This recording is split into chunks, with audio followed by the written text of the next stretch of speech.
to do this multi-part series discussing what happened a couple of days ago in DC regarding the two National Guardsmen. One, unfortunately, has passed away due to her injuries, and another is currently fighting for his life.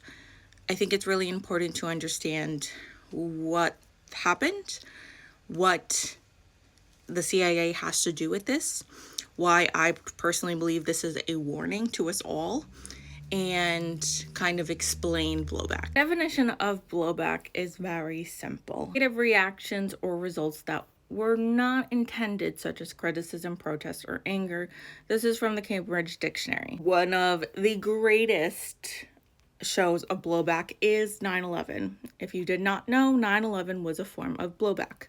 Here is the reason why 9/11 happened. Operation Cyclone was the code name for the United States Central Intelligence Agency CIA program to arm and finance the Afghan Mujahideen in Afghanistan from 1979 to 1992, prior to and during the military intervention by the USSR in support of the Democratic Republic of Afghanistan. The Mujahideen were also supported by Britain's MI6, who conducted their own separate covert actions. The program leaned heavily towards supporting militant Islamic groups, including groups with jihadist ties that were favored by the regimes of Muhammad Zia-ul-Haq in neighboring Pakistan, rather than other less ideological Afghan resistant groups that had also been fighting the Soviet-oriented Democratic Republic of Afghanistan administration since before the Soviet intervention. And with the CIA giving supplies, weapons, training to these jihadists, and Al-Qaeda was created, and then blowback. The reason why I'm talking about this is the alleged, and the reason why I'm saying alleged is innocent until proven guilty, even though it's very clear that he is most likely the suspect, but at the same time, innocent until proven guilty. The man that did the terrorist attack on Washington, D.C. a couple of days ago. This is Ramanullah Lakalonal. I hope I'm pronouncing his name correctly. He is 29 years old, and he is the alleged suspect for shooting and assassinating one guardsman. Her name was Sarah Backstrom. She was 20 years old. And Michael Wolf, he is the 24-year-old. He is currently fighting for his life. The reason why I wanted to kind of talk about blowback and the history of the alleged shooter is because it's been reported that he was part of the Zero Unit. And I'm going to discuss in this first part what is the Zero Unit and the connection with the Zero Unit and how the CIA continues to just cause havoc and harm wherever they fucking go. I have a lot of issues with the CIA because they are just cruel organization.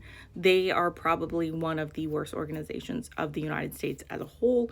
They basically claim that they do good. They are terrorists, in my opinion. They have caused so much fucking harm throughout the entire world, not only with 9/11, but with this, and they will probably cause more harm regarding Venezuela. It is reported that the suspect, he was 15 years old when he was approached or what, but he was in Afghanistan and he was invited to become a mercenary for the CIA, and they were created, and that unit was then created, the Zero Unit. Here is a ProPublica article that was created in 2022. I highly recommend reading the entire article about the entire Zero Unit. It is an incredibly important article. ProPublica and New York Times also came out with an entire YouTube video as well. I highly recommend watching that as well. That kind of documents the horrors of the Zero Unit. I'm now going to read excerpts from this ProPublica article, but I also want to discuss that the reason for the Zero Unit was basically to cause fear and intimidation. Something the United States loves to fucking do is to make sure that people fucking know that the United States is in charge. The United States is the ones that have all the fucking power. You don't mess with the United States. We are going to cause terror. We are going to cause harm. And I don't give a fuck how you feel about it. And we are not going to give a fuck how many people die, because at the end of the day, we're the United States. The United States did this in Vietnam. The United States did this in Korea. The United States did this in Afghanistan. The United States did this in Iran. The United States did this in Iraq. The United States is about to do this in Venezuela. This is a pattern. This is not something new. This is something the United States continues to do over and over again, and nothing is going to stop them until any countries come together and say enough is fucking enough. With the creation of this zero unit, this is a creation by this incredible journalist. Her name is Lindsay Billing. She is from Afghanistan, and she lost her mother and her siblings in one of these night raids. And I think it's really important to understand that. Again, please read the entire article, but these are excerpts from the article of the ProPublica that describes what this suspect did when he was 15 years old. Mahazala's neighbors had pressed me to meet her. I was a foreigner. I must be able to help. 3 months had passed since the raid. The neighbors believed it was the work of the feared zero units, squadrons of U.S.-trained Afghan Special Forces soldiers. 2 more homes in the area were targeted that night, they said, though no one else was killed. Everyone acknowledged the Taliban had been in the area before. They were everywhere in Nangarhar province. But Mahazala's sons, they were just farmers, the neighbors told me. That trip was the first time I'd heard of the secretive units, which I'd soon learn were funded, trained, and armed by the CIA to go after targets believed to be a threat to the United States. There was something else. The Afghan soldiers weren't alone on the raids. U.S. Special Operations Forces soldiers working with the CIA often joined them. It was a, quote, classified war, I'd later discover, with the lines of accountability so obscured that no one had to answer publicly for operations that went wrong. As I write this today, America's war in Afghanistan is already being co-signed in history, pushed from the world's consciousness by humanity's latest round of inhumanity. But there are lessons to be learned from the West's failures in Afghanistan. Other reporters, notably at the New York Times, have documented the cover-up of casualties from aerial bombardment and the drone war in Iraq, Syria, and Afghanistan.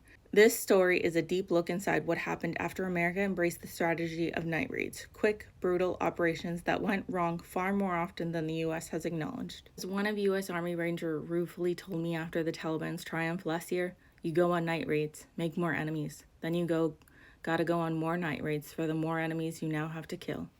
Cataloged hundreds of night raids by one of the 4 zero unit squads, which was known in Afghanistan as 02 Unit, eventually identifying at least 452 civilians killed in its raids over 4 years.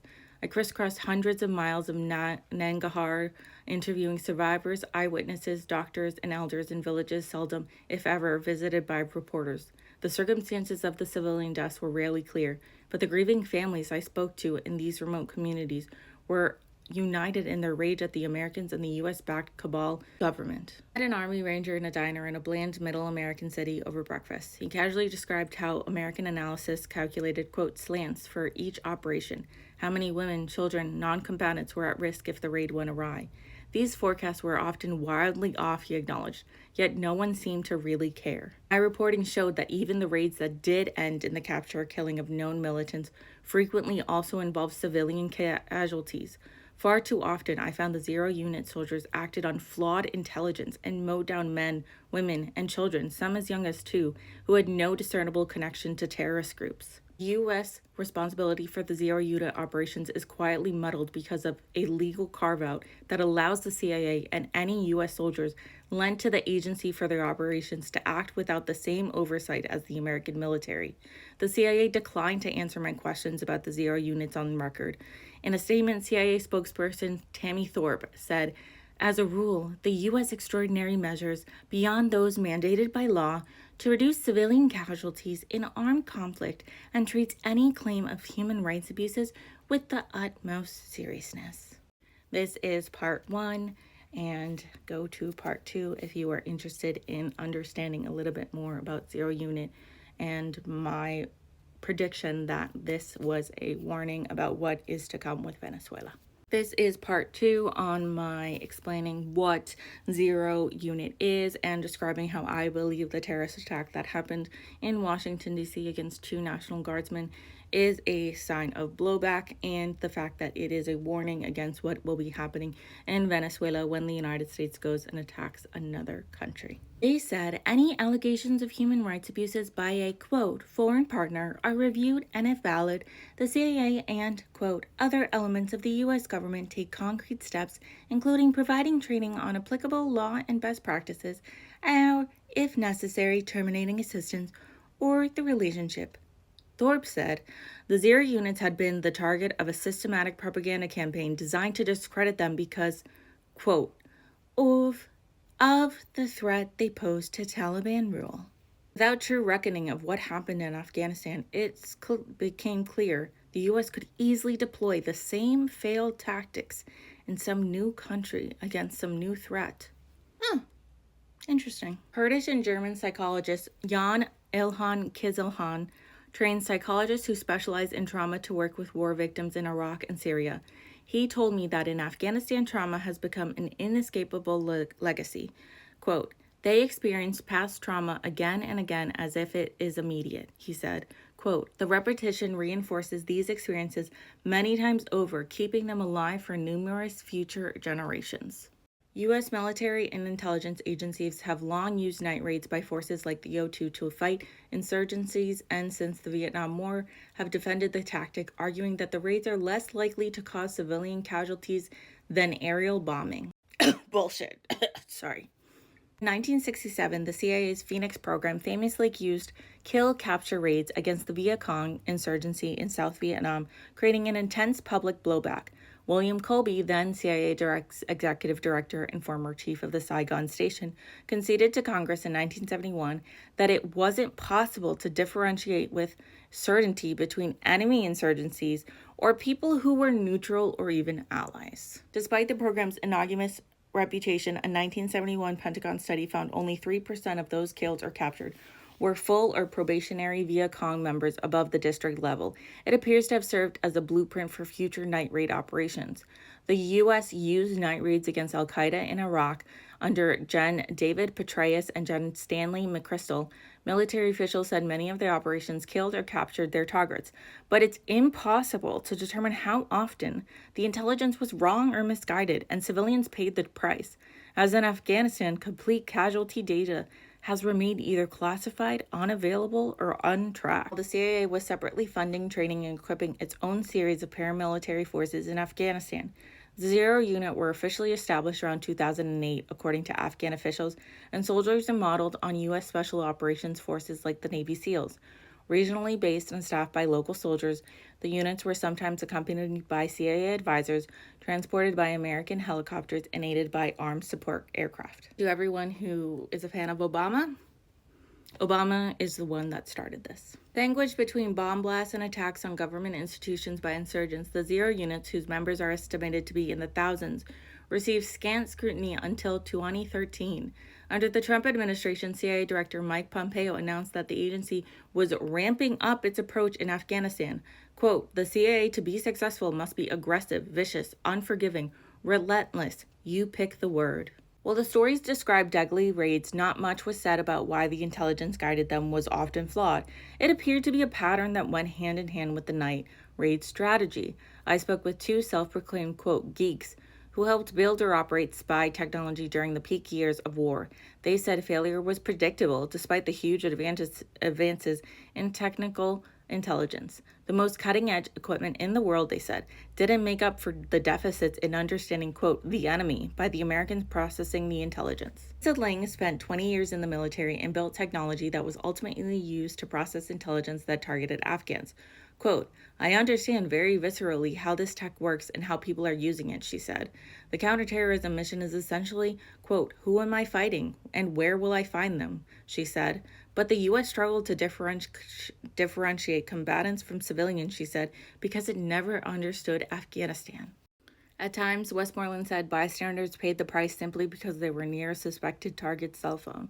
Speaking with them, it became clear that the language of the intelligence world itself could hide its weaknesses. Ling said that when intelligence officers cite, quote, multiple sources of intelligence to justify an operation, it doesn't necessarily mean they have confirmatory information.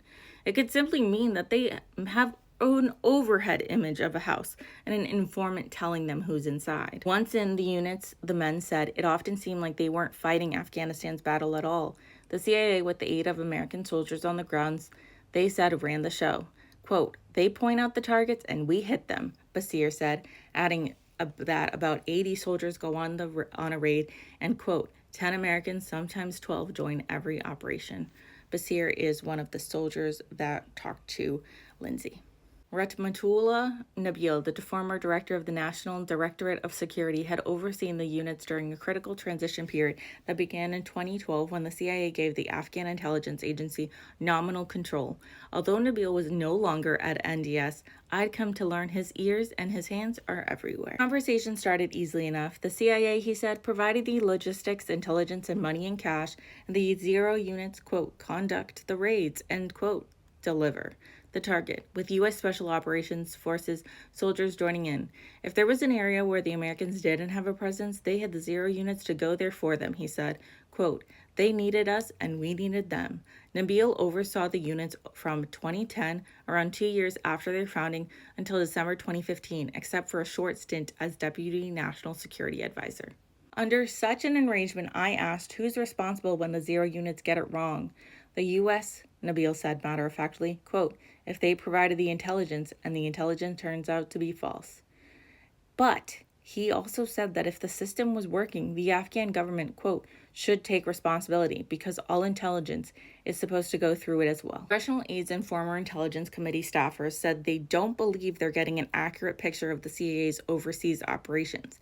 They added that Intelligence Committee members who theoretically monitor such operations lack the capacity and sometimes the willpower to get information about the programs or even understand which questions to ask. The only organization I found that appeared to be consistently attempting to document those killed during the raids was the United Nations Assistance Mission in Afghanistan. It reported on one raid in which NDS Special Forces, supported by international soldiers, entered a medical clinic in 2019 and, quote, shot and killed 3 civilian males, 2 of whom worked at the clinic and 1 of whom was accompanying a patient. The organization said deaths of civilians during the operations in 2019 were at their highest level since 2009. They found that 02 unit killed 80 civilians and injured 17. Hadi is one of the soldiers that Lindsay talked to. Hadi whispered to himself, in war, nobody wins. I have caused unforgivable pain on my people. We can't ignore these deaths. Our minds are damaged too. So are the Americans. Again, I highly recommend reading the entire ProPublica article. It is absolutely incredible. I think it's really important to understand just how hand-in-hand the Zero unit was. This is information from one of the childhood friends of the alleged suspect and what he said regarding the suspect. CIA confirms that the DC National Guard shooter worked for a secret US-backed death squad called Zero Unit 03 in Kandahar, conducting nocturnal operations. His childhood friend in Coast confirms he was addicted to drugs and disturbed by the pointless killing he inflicted. That is part 2 of what is Zero Unit and why Zero Unit exists, and how this is not the first, this is not the second, this is not even the third fucking time the CIA has created such harm that creates blowback. The CIA is one of the most harmful units in the entire United States government, and yet the CIA gets so much fucking credit for no fucking reason. And yet when blowback happens, when blowback exists, then no one bats an eye and says, hey, it's the fucking CIA's fault. No one does shit about it. In my next part, I am going to describe why I think this is a warning about Venezuela. Hi, this is part 3 of Zero Unit and discussing why I believe the terrorist attack that happened in Washington, D.C. was a warning and a sign of blowback of what is to come. If you have no idea what blowback is, if you have no idea what the Zero Unit is, I highly recommend watching part 1 and 2 of my previous videos because it really goes in depth on Zero Unit. It goes into depth about blowback. Another recommendation I have is the Blowback podcast by Brendan James and Noah Cohen. They do an incredible job of describing blowback, different situations throughout history that show blowback. The first season is about the Iraq War, and the Iraq invasion and how what happened in 9/11, how that is blowback, and how the United States caused so much fucking harm in Iraq and Afghanistan for greed and no fucking reason. Shocker. Go check them out. Highly recommend their podcast. The reason why I think that this is a sign is of what is to come is because today, November 29th, the United States has officially announced that they are closing the airspace of Venezuela. Now, for the past 3 months, the United States has been executing people on international waters, claiming that they are trying to get rid of, like, narco-terrorists, even though these narco-terrorists are fishermen who are in fucking dinghies just trying to make a livelihood. The United States has executed over 83 people to our knowledge. I have talked about Venezuela's oil and how Maria Salazar, who is a representative for Florida, how she was bragging about it, how the Nobel Peace Prize winner, Maria Machado, how she brags about how she's going to give the United States all the fucking oil they want if they invade Venezuela. Like, these are neocon psychopaths. But the main person that is behind this is Marco Rubio, who is another Cuban from Florida who's fucking psychotic. The thing is that when blowback occurs, people do not think of the war-torn countries or the effects of how it will impact people from afterwards. That's why I don't think people understand about what is happening in Gaza, how there are the highest amount of children that have amputated limbs in the entire world. They're all in Gaza. I don't think people understand that this changes people. Doctors are literally saying that because of the genocide in Gaza, people's literal genetics have changed, and the genetics will be passed down. The changed genetics of trauma, severe trauma, are going to be passed down from generation to generation. I don't think people understand that when the United States goes in and does forever wars, or goes in and causes so much colonialism and imperialism just to say, hey, we're fucking number one, even though they just cause harm and destabilization. Not a single one of the United States illegal coups has worked. It just causes harm. Just fucking harm. And I think this is a warning for Venezuela. The United States is trying to put in a puppet government, and the reason why is because they want to take Venezuela's oil, but I think Trump just wants to say he owns everything. The new thing the United States keeps tweeting about is how they own the Western Hemisphere. The Western Hemisphere is theirs. No, the United States is just a fucking country. The United States doesn't own Western Hemispheres. The United States doesn't own shit, and that's what happens when you give the United States so much fucking power. That's what happens when you allow the United States and Israel to conduct a genocide for the past 2 fucking years without any repercussions. They get it in their fucking heads that they can get away with fucking everything. That's what happens when you allow superpowers.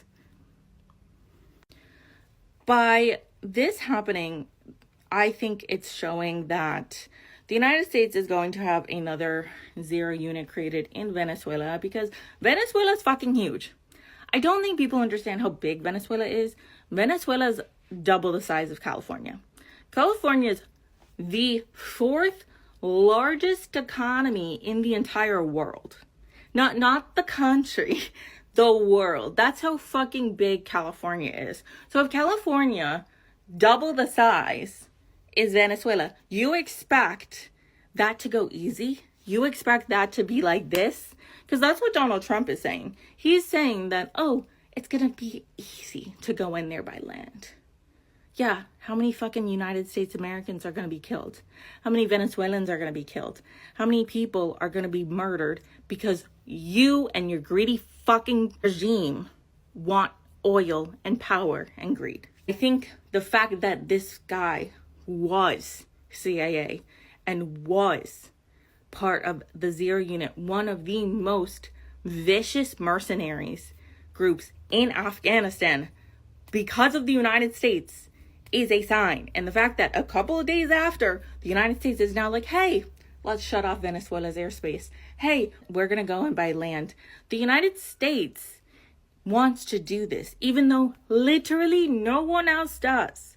I have not found a single person besides Maria Machado and Maria Salazar who have power who want this. Maybe like Cubans in Florida. But other than that, no one fucking wants this. And Trump ran on no more forever wars. And yet, how many wars has he implemented?